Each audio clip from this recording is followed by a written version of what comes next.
welcome back to Katie Eats. Today I have Freya here helping me, and we are going to make juice with a Christmas present that I got.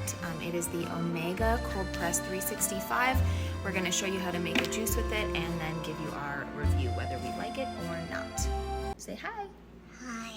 So like I said, this is the Omega Cold Press 365 MM900 recommended by the medical medium. Right off the bat, I want to say how compact and quiet this guy is, yet the masticating blades are super powerful.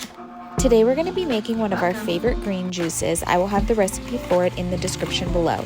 I want you guys to notice how dry the celery is coming out. It literally gets every drop of liquid out.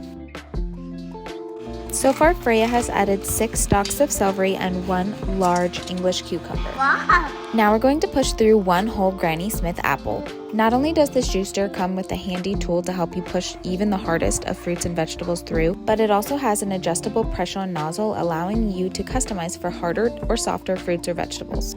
Next, we're going to add 1 to 2 whole limes, a chunk of ginger, a chunk of turmeric, and a couple of sprigs of fresh mint. Because this juicer uses a low speed of 80 RPMs, you get the most nutrients out of whatever it is that you're juicing.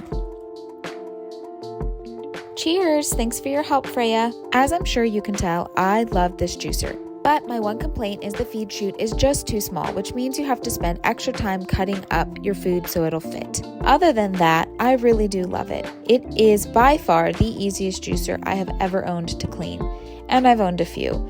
There really is just a couple of pieces. They come apart really easy.